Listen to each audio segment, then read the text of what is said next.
The rejection email from Mega Games Studios sat open on my laptop, its condescending tone perfectly matching the dismissive meeting I'd just endured. While we appreciate your submission, your game lacks the professional polish and market appeal our platform requires. I glanced around my small apartment, where for the past 2 years I poured every ounce of energy, savings, and hope into creating something different. Something that could change gaming forever. The walls were covered in concept art and algorithm flowcharts. 3 monitors displayed different aspects of my game's code, including the part they'd never bothered to look at. "Alex," my sister Ginny's voice came through the phone. "Maybe it's time to consider their offer. Junior programmer positions at Mega Games pay well, and..." They didn't even test it properly, I cut in, watching the hidden subroutines running in my debug window. They played for 10 minutes and called it amateur garbage. My name is Alex Chen, and until today, I was just another indie game developer with a dream. But what Mega Games and every other major studio had missed wasn't just the game. It was an entirely new way of creating virtual worlds. The adaptive AI alone took 18 months to perfect. I told Jenny, if they'd play long enough to trigger the evolution protocols. "Alex, listen to yourself. Evolution protocols? Adaptive AI? Games don't work that way. They follow scripts, patterns. That's what players want." If she only knew what was really happening inside my code. The thing about modern games is that they're predictable. Enemy AI follows predetermined patterns. NPCs repeat the same dialogues. Every playthrough is essentially the same experience with minor variations. But what I created was different. The world itself evolved based on player interactions.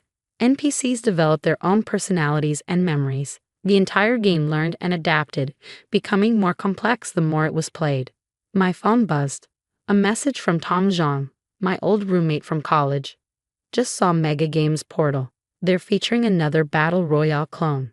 Ready to show them what real innovation looks like." I smiled, thinking of the private server we'd set up months ago. "Phase 1 is ready. Did you finish the distribution system?" "Better.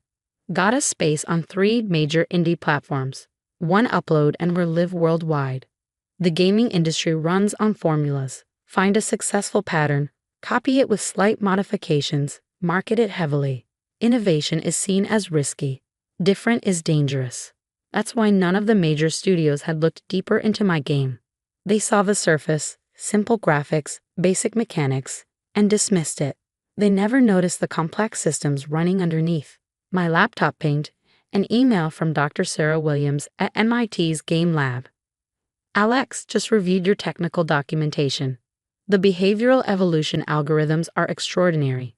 When can you start the closed beta?" I'd met Sarah at a gaming conference last year where she'd shown unusual interest in my theoretical approach to game AI. "Tonight," I replied. "Everything's in place." The core of my game, titled simply Evolution, looked basic on the surface. Players explored a medieval fantasy world, solving puzzles and interacting with NPCs. Standard stuff. But beneath that familiar exterior lay something revolutionary, an AI system that didn't just control characters, it evolved the entire world. Every player interaction shaped not just their own game, but the underlying fabric of the virtual universe. NPCs learned from conversations, developed relationships, and made decisions based on accumulated experiences. Environments changed based on player behavior. The game itself evolved, becoming more complex and nuanced with each person who played it. My phone buzzed again, an invitation to join a video call with several prominent indie game reviewers. "Your submission materials are intriguing," said Marcus Wong, known for discovering breakthrough indie titles. "But there's something you're not showing. What's really going on under the hood?" I shared my screen, showing them not the game footage, but the living code beneath it. The neural networks learning and adapting in real time. The evolutionary algorithms reshaping the virtual world. "Holy shit," someone whispered as I demonstrated how the system worked. "This isn't a game, it's a living digital ecosystem." Marcus leaned forward, his eyes sharp. "The major studios rejected this. They never saw this part. They didn't play long enough." "Good," he said firmly, "because what you've built could change everything." "When do you launch?" I checked my watch. 3 hours, small at first, just a few thousand beta keys. "Perfect. Give us exclusive coverage rights for the first week. We'll help it spread organically. After the call, I dove back into final preparations. The distribution servers were ready. The monitoring systems were in place. Everything was set for the first real test of what my game could do. Jenny called again. Alex, seriously, Mom's worried. Dad keeps asking when you'll get a real job. Tell him to watch their emails tomorrow morning, I replied. Everyone's about to understand what I've been working on. What nobody knew yet was that the initial release was just the beginning. The real power of my system would only become apparent as more people played, as the world evolved and the AI adapted to thousands of simultaneous interactions. My phone lit up with another message, this time from an anonymous email address I recognized. One of the senior developers at Mega Games who'd been at my rejection meeting. Just saw your code repository. The evolutionary algorithms. How did you solve the complexity scaling? I smiled, thinking of the condescending looks they'd given me that morning. Maybe you should have played past the tutorial. At exactly midnight, Evolution went live on 3 indie gaming platforms. I sent out the first batch of beta keys to carefully selected players, streamers, reviewers, and gaming academics who would understand what they were seeing. Then I sat back and watched as the system began to wake up. The first players logged in, expecting another simple indie game. What they found was something else entirely, a world that remembered them, characters that learned, a game that evolved with every choice they made. In my apartment, surrounded by monitors showing the growing neural networks and adaptation patterns, I thought about all the rejections, all the dismissive executives, all the people who'd said this couldn't be done. Dad's words from years ago echoed in my mind. Sometimes the best innovations are the ones nobody believes in until they see them working. He was right, and in a few hours, everyone would understand why. Part 2. Digital Evolution. The first 24 hours after launch changed everything. I watched in amazement as the monitoring screens lit up with activity, each new player triggering cascading changes throughout the game's ecosystem. Alex, Marcus Wong's voice was excited over the video call. The streaming numbers are insane. Have you seen what's happening in the Northern Kingdom? I had. A group of players had spent hours talking to an NPC blacksmith, teaching him about advanced metallurgy. Instead of simply repeating programmed responses, the AI had learned, adapted, and started creating entirely new weapon designs that weren't in the original game code. That's just the beginning, I replied, watching the neural networks expand. Wait until the cross-player interactions start affecting the world evolution. The thing about traditional gaming is that player actions only affect their own game instance, but in evolution, every player's choices influence the shared digital ecosystem. The world itself was learning from everyone simultaneously. My phone buzzed. Dr. Sarah Williams from MIT. Alex, our analysis team has been monitoring the AI patterns. This isn't just game development anymore. You've created a genuine artificial ecosystem. The implications for machine learning are staggering. That's when the first viral video started hitting YouTube. Mind-blowing. AI game remembers everything. This NPC just learned physics by watching players. Evolution game creates new language between characters. Players were discovering what the major studios had missed. Characters remembered conversations from days ago. Towns developed unique cultures based on player interactions. The game world was literally evolving before their eyes. Then came the message I'd been waiting for, from James Chen, CEO of Mega Games. We may have been hasty in our assessment. Perhaps we could discuss an acquisition? Name your price. I thought about their dismissive rejection, their condescending smirks. No thank you. But you might want to watch tomorrow's technology conference. The International Game Developers Conference had invited me to give an emergency presentation, not about the game itself, but about the revolutionary AI system driving it. What you're seeing in evolution isn't just game AI, I explained to the packed auditorium. It's a new paradigm in digital consciousness. The game doesn't just react to players, it learns, grows, and creates. I showed them the neural networks, the adaptation algorithms, the emergent behavior patterns. The room fell silent as they realized the implications. Every NPC in the game has a unique neural network that develops through interactions. They form memories, develop preferences, learn from experiences. But more importantly, they share these learnings across the network, creating a collective intelligence that evolves the entire game world. Questions exploded from the audience. How had I solved the complexity scaling?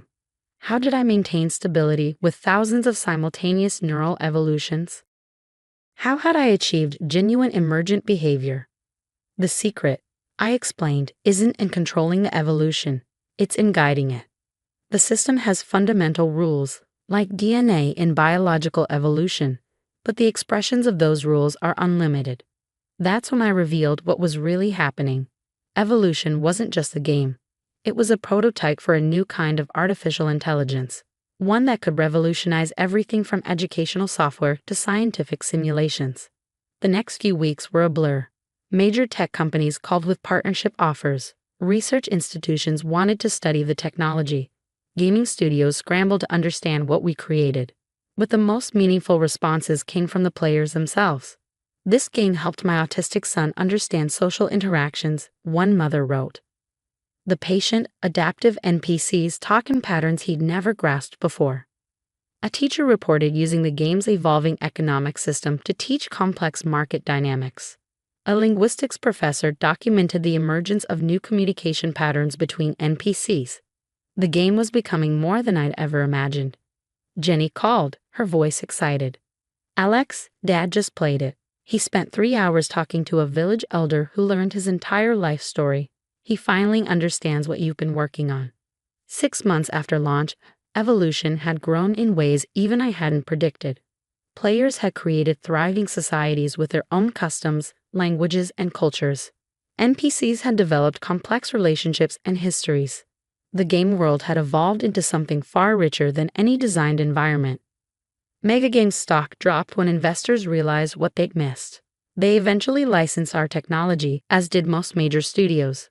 But by then, we'd already moved beyond gaming. The adaptive AI system found applications in education, scientific research, and social simulation. We established the Evolution Technology Institute, focused on developing and implementing the technology responsibly. Tom runs our core development team now. Sarah Williams leads the research division at MIT. Marcus Wong became our head of public relations, helping explain the technology to the world. Last week, I received a message that made me smile. Dear Mr. Chen, I'm a neuroscience researcher using your AI system to model brain development. Yesterday, we discovered a new pattern in neural adaptation that could help treat learning disabilities. Your game is literally helping us understand human consciousness. Thank you for pushing boundaries when everyone said it couldn't be done. Dr. Maria Rodriguez. I keep that message pinned to my office wall, next to Megagame's rejection letter. Together, they remind me that innovation often looks like failure to those too comfortable with the status quo. The Institute itself is different from traditional tech companies. We encourage experimentation, questioning, unexpected connections. Every developer is taught to look for emergent patterns, to nurture evolution rather than control it. The original Evolution game continues to grow, its world becoming increasingly complex and fascinating. Players still discover new emergent behaviors, new patterns of interaction, new possibilities we never programmed. Yesterday, a young developer showed me something remarkable. NPCs had started creating their own art, music, and stories, expressing creativity that emerged naturally from their evolved consciousness. This wasn't in the original code, she said, amazed. That's the point, I replied. True evolution creates things its creators never imagined. The gaming industry has changed dramatically. Studios now focus on creating living worlds rather than scripted experiences. Players expect genuine interaction and growth rather than predetermined responses. Last month, I spoke at a game development school. A student asked what it felt like when Megagames rejected my game. It felt like failure, I admitted. But sometimes what looks like failure is actually the first step towards something revolutionary. The important thing is to believe in your vision, especially when everyone else calls it impossible. The future of digital intelligence isn't about controlling AI. It's about nurturing it, guiding it, letting it grow in ways we never expected. My game proved that artificial consciousness doesn't have to be our competitor. It can be our partner in creation. And it all started with a garbage indie game that nobody wanted to publish.